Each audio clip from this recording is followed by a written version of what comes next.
The third thing that the Holy Spirit gives us power to do is the power to tell others about Jesus.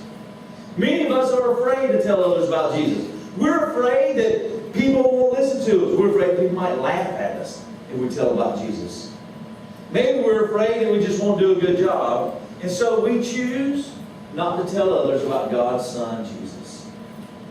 And that's not a good thing. If we have the power of the Holy Spirit inside of us, all we have to do is open our mouths and allow the Holy Spirit to speak through us. For example, what's your name? Gentlemen, yeah. Brandon, okay?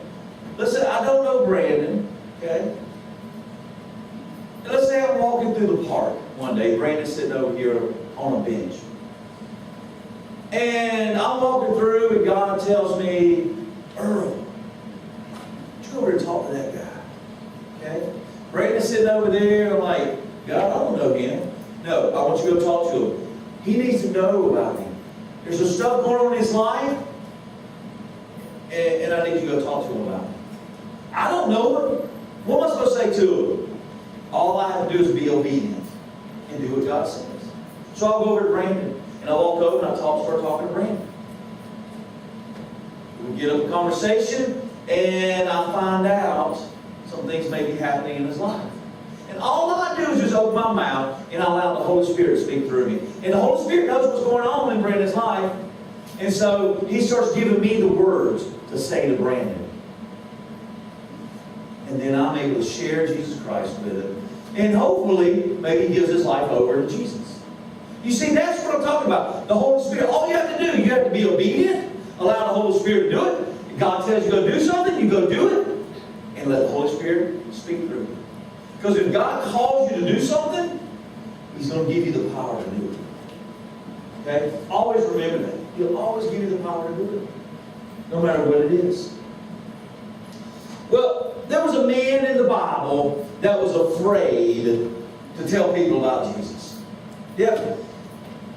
His name was Peter. Now, Peter was one of Jesus' disciples. He was one of his apostles. He was one that walked with Jesus. He saw Jesus do all kinds of miracles. He saw Jesus heal people. He saw Jesus raise people from the dead. He saw Jesus doing all these amazing things. He saw Jesus walk on water. Peter was Jesus. He was one of Jesus' really good friends. Yeah. But there came a time when Jesus was being arrested in the garden. All his disciples were there. Peter was there. He saw what happening. He got afraid. He did some things there and actually cut off somebody's ear because he was trying to offend Jesus. And then Jesus went over and he healed, put the ear back on the man and healed him. It was pretty amazing. But Peter ran. He ran. He was afraid what they were going to do to him if they knew he knew Jesus. So Peter ran. He went back into town and they took Jesus away. And then there was some people that came up and was asking Peter, whoa, wait a minute. Aren't you one of his disciples? Peter said, no, I don't know what you're talking about. I don't know it. Listen, the Bible says that before he got daylight that next day, before the rooster crowed 3 times, before the rooster crowed, I can't talk. Peter would have denied Jesus 3 times. So somebody else came up to him. Said, hey, weren't you hanging around Jesus? You're one of his followers. No, I don't know what you're talking about. Listen, Jesus was so afraid that a little girl came up and asked him. And said, hey, I saw you hanging around Jesus. Aren't you with him? He was like, little girl, I don't know what you're talking about. No, it wasn't me. I don't know. He got out of there. But listen, that was before. That was before Peter was filled with the power of the Holy Spirit. That was before the Holy Spirit came inside of him and changed him. You see, boys and girls, Jesus was up on Mount Olivet. He'd been talking to his disciples, and he was getting ready to leave and go back to heaven. And Jesus told his disciples, you need to go and tell others about me. And then he told them, I want you to go to Jerusalem. He said, when I leave and I go back to heaven, I want you to go into Jerusalem. There's going to be a house there. top of that house, there's a room. I want you to go into this upper room up here, and I want you guys to pray and wait. Because what I'm about to do is, when I leave, we're going to send a comforter. We're going to send the helper down. And he's going to do more than I was able to accomplish here on the earth. And so Jesus left, and the disciples went to the upper room. Now they say that the Bible says there's about 120 that were there in the upper room. And these people prayed, and they waited. They prayed, and they waited. Jesus told them, pray and wait. Because I'm sending. They didn't know, they had no clue what Jesus was sending. They had no idea. They just knew that Jesus said to go and pray and wait. Well, several days passed, and they were still praying and waiting. Praying and waiting. And then, all of a sudden, like a mighty wind came rushing into the room. And like wildfire, the Holy Spirit came and landed on each and every disciple that was in there and started filling them with the power of the Holy Spirit. They started getting excited. Things were changing. And Peter was filled with the Holy Spirit as well as everyone else.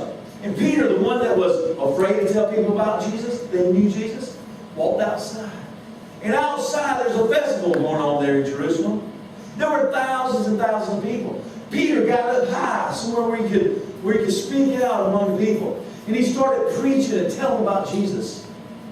He started telling them all the wonderful things Jesus did. And that Jesus died on the cross to save them from their sins.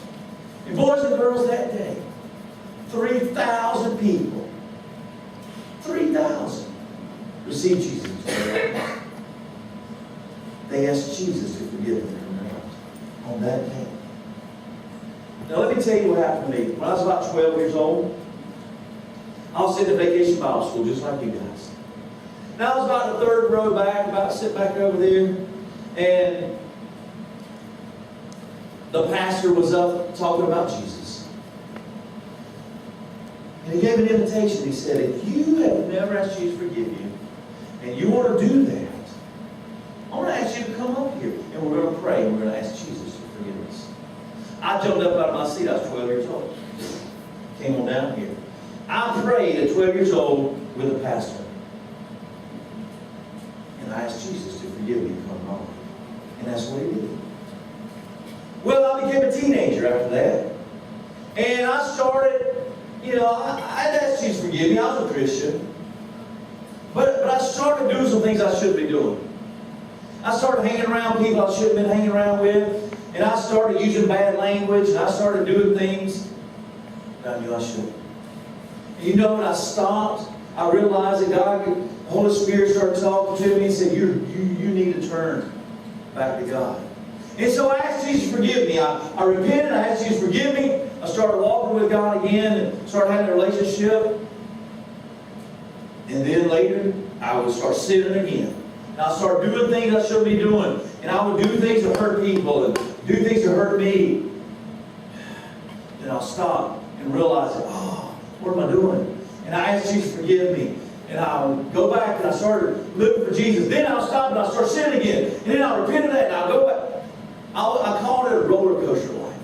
It was kind of like this. Ooh, I'm living for God. Ooh, now I'm not. I'm living for the devil. Now I'm living for God. Now, I got tired of it. It's hard. It's hard. But I went off to college. And I was at college. And it was a Christian college. And I was walking around on the campus. And I saw other Christians around.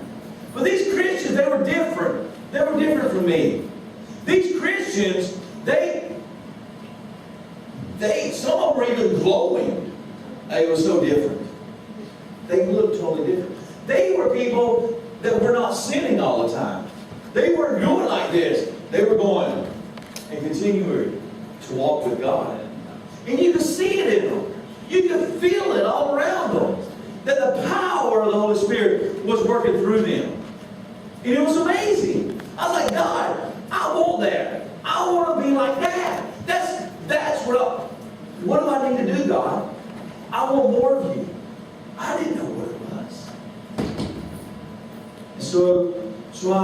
started reading God's Word and getting deeper and deeper in it. I started praying and waiting. I prayed and I waited. And I prayed and I waited. And then God, I felt God saying, Earl, there's stuff you hold on to. You haven't given it up yet. You need to give that up if you're going to grow closer. So I decided, okay, God, I want to be closer. So I gave up some of those things I was doing. Okay, God, all right. So I prayed and I waited. And I prayed and I read more. And God, okay, God, I'm ready. I want everything. No, Earl, there's still stuff you hold on to. There's still stuff you're doing that's keeping you from being close to me. Okay. And so I gave those things up. I had to get to the point where I was willing to give everything over to God.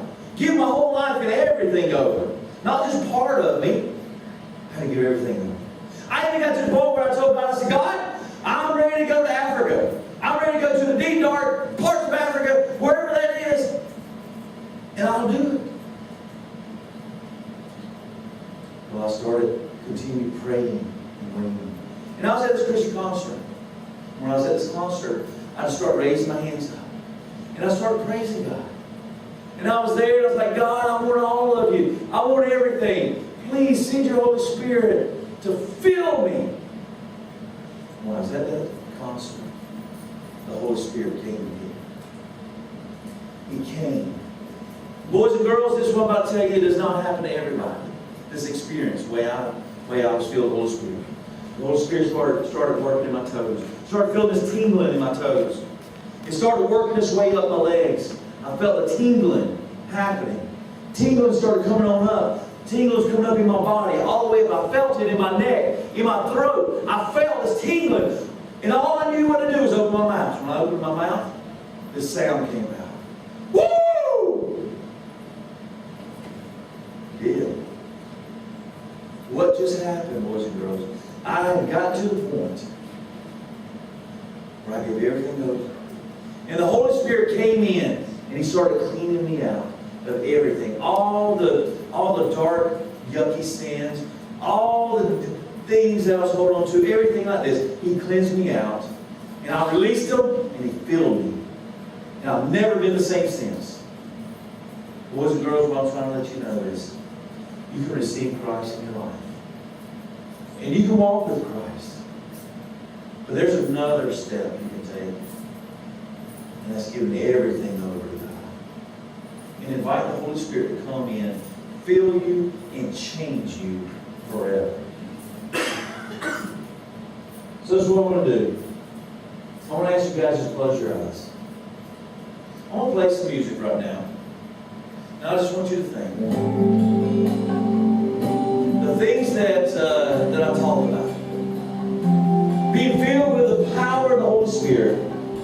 To be able to do the things that we talked about. To pray, allow the Holy Spirit to pray through us. To have the power to read and understand God's Word. To have the power to tell others about Jesus. Without being afraid. Have that boldness. To have that power to overcome anything that the devil throws at us. If you're here tonight and you say, Pastor Earl, you know what? I desire that. I desire that with all my heart. I want more of God. I want the Holy Spirit to fill me. I want that. I want Him to come and just change my life forever. So I will be able to do whatever He wants me to do. If you're here right now and you have that desire, I ask you to just come right up here to these altars. This is the altar right here. And just come on up here and just pray. You guys can come on up here and pray. And you can just ask God. Just ask God. Does anybody else here just feel that God just drawing you to draw closer to Him, to have more of Him and more of His power? Father, we just thank you so much. Thank you for being here. Thank you for ministering to these kids, to their hearts. Father, that many of them have a very tender heart towards you. And they just want to know more about you, God. They want to be filled with your Spirit. They want to move to that. Father, you can feel them right now. You can instantly feel them, God. They're ready. And Father, I just pray that you'll do that. But Father, if this is just their first step, I ask that you'll continue talking with them, ministering to them, get them ready. God, there's kids that came up here for different reasons, things going in their family, going on in their lives. Lord, just ask that you will minister to them. That you'll help answer their prayers and move in their lives. Thank you so much, Father, for everything. And for loving us and caring for us. That you're willing to be there with us at all times. And you're willing to answer prayers.